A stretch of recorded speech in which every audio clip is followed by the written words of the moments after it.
All right, so we've made some new documents, and now we want to learn a little bit more about working with the Pages panel. And I love the Pages panel. I think it just makes navigation and just everything in InDesign a lot easier.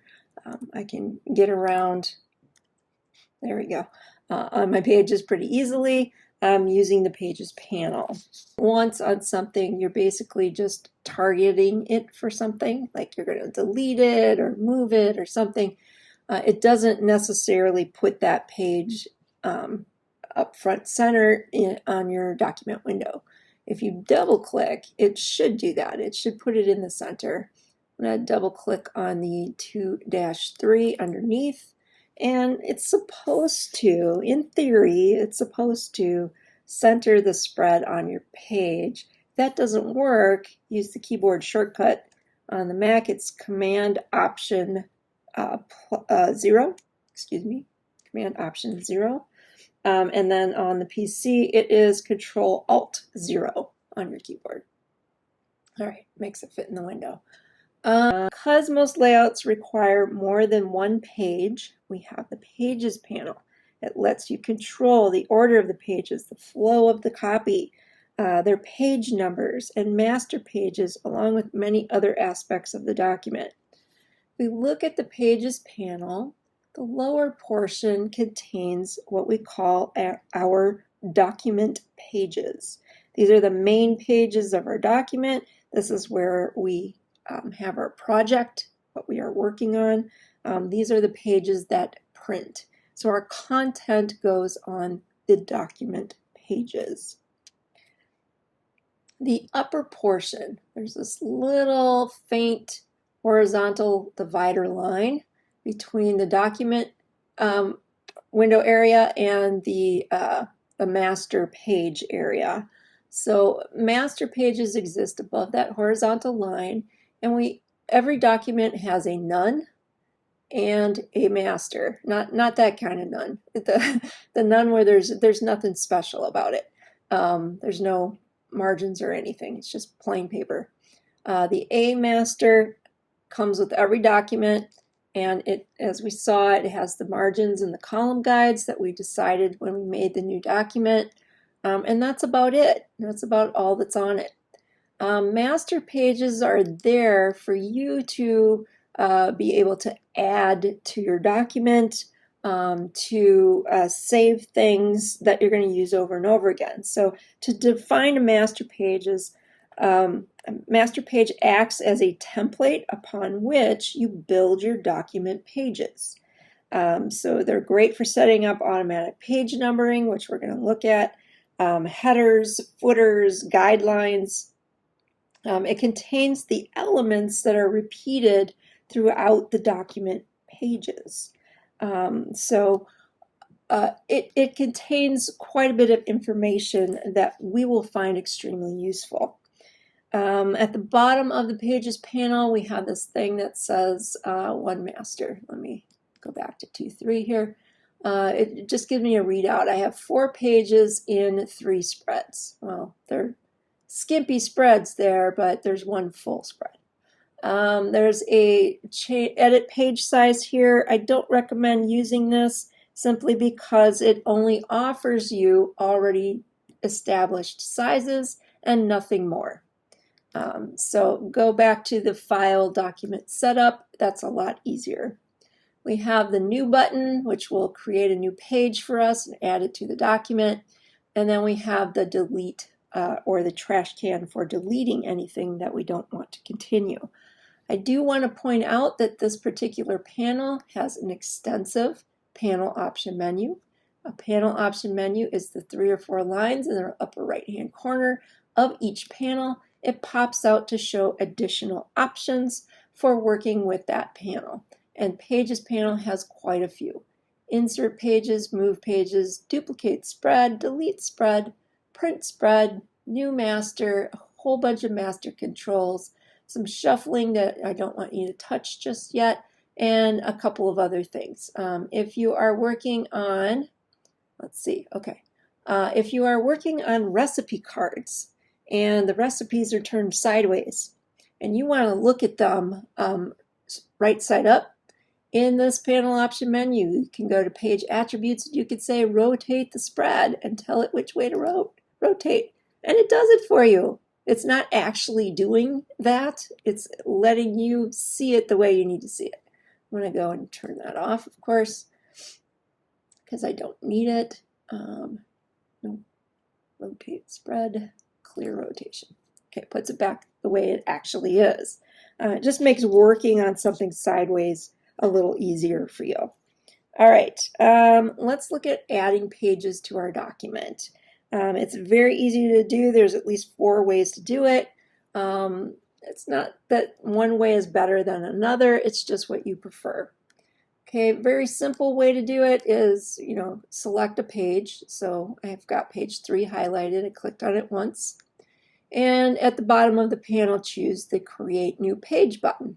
It will add a page after the page I currently have selected. So now it currently has selected page 4, added it in front of the original 4, and pushed the original 4 over. Remember, facing pages will shuffle things around if you give it the opportunity. Okay, so that's one way to do it. You don't get to pick a different master if that's what you're looking to do. Apply a different master than A. You don't get to really define anything about that page you're adding. So you might want to do it a couple other ways. Again, the master page is at the top. You can grab a master page, left or right, and drag and drop it here. So if once I see the vertical drop bar, it's going to put this new page where 2 is, and it's going to push everything else down. So now the blue cyan box went from being on the left-hand page to the right-hand page, and all my other pages shuffled down or shuffled over. It's kind of nice that it allows you to do that. If you wanted to add an entire spread after or before something, you grab the name of the master. Grab it by the name, drag and drop it where you see that vertical bar. It's going to put it after page 2 and 3. It's going to add another 4 and 5, and it's going to keep pushing everything else down, adding to the document. So those are 2 ways to do it. Let's see, from the panel option menu, insert pages, it gives you a dialog box where you can make some adjustments or choices. Pages, how many pages do you want to add? Let's say I want to add 3. Okay, where do I want to put it? After a page, before a page, at the start of the document, at the end of the document? I think this time I'm just going to put it at the start of the document, but you can select a certain page and tell it where to go. Then I also get the option of choosing a master. This document only has 1 master because we haven't set any up. So I will choose the A master. But you do have that option when you use this particular method for adding pages. Okay, click OK. And I've added some pages ahead of page 1, which had all that text on it. So 1, 2, 3, and it shuffled everything else down. Now my cyan is back to being the left-hand page, and I now have 11 pages in my document. All right. The last way that you can add pages is to use the Layout pull-down menu. It too has a lot of the page panel controls, but not all of them. So we have Add Page, which just adds a page. You don't get to say anything about it, and adds it right after the currently selected page. You have Insert Pages, which gives us that dialog box again, where we can make some choices. And I'm just going to say after page 6. Okay, and it added another page. So there are multiple ways to do things. It's not that one is better than the other. It's just what you prefer. Some pages with stuff on it. I wanted to show you how easy it is to move those pages around. There is a Move Pages feature in the Pages panel option menu. That gives you a dialog box where you can make a determination of where you want it to go. But I'll show you you can do it easily on the Pages panel as well. So let's say I wanted to get the squiggle to be, let's see, or I wanted the text to be down here next to this weird square that I poorly drew. I don't drag it here, I drag it in the Pages panel. I'm going to click on 4, hold my mouse button down, I get the grabby hand. Okay, so it goes from the high 5 hand to the grabby hand when you have the mouse button down. I'm going to click and drag, and I'm going to look for that vertical bar on the outside of page 7, let go, and it shuffles everything up and puts the text down here. All right, so that's one way to do it. Is that what I moved? Yeah, it is what I moved. Okay. Let's say I want this particular squiggly guy to go where page 5 is. I want him, this page 8, to go where page 5 is. I'm not adding a page or changing a page, I just want to put it there.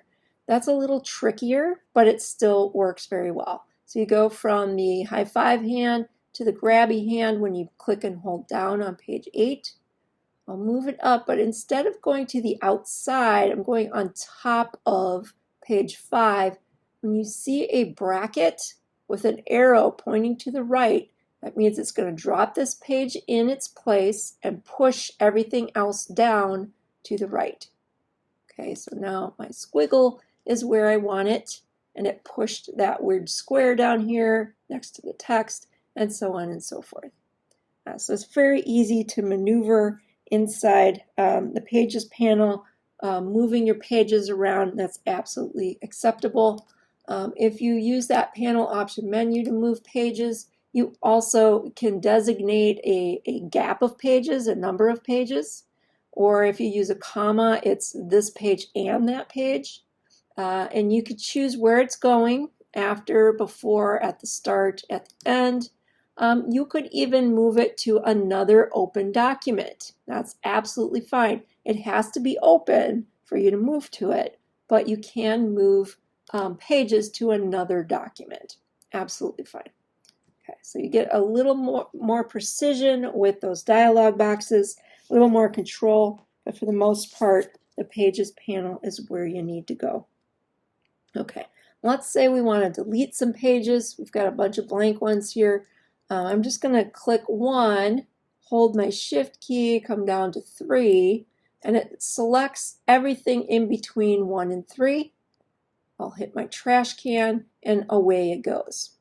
Everything shuffles up, so there's never a page by itself that wasn't supposed to be. There's always going to be page 1 on the left side of the spine. That's just normal. Let's say we want to do one page at a time. You just click once to highlight it, and you can hit the trash can, or you can use the panel option menu in Pages and say delete page. That moved everything up again. Let's say I get a layout I like. This 4 and 5. 4 and 5, that's a layout I like, but I want to try one thing a little different, or arranging it a little differently yet. What can I do and not mess this up? Well, a really nice feature is you click on the number below it so that both the left and right hand side are selected. That goes by clicking on the number. Go to the panel option menu in Pages and say duplicate the spread. Now it's going to be added to the end of the document. There's no preventing that. But I'll just move this page 8 down again, and I'm back to my layout. Then I could make little changes to this. Maybe my squiggle is going to go on that page, and this text is going to go over here. Whatever the case might be, I can work on that layout and know that the original is still intact. Where'd it go? That was it. That's it. It's so memorable, I already forgot.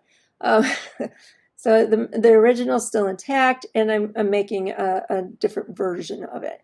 You could play around with it, whatever version you like, get rid of the others, delete the others. All right, so that's a pretty good way to do that.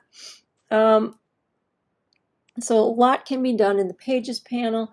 Another way to move between pages or select a page or change what's on your screen, in the lower left-hand corner of your document window, there's a little pop-up menu.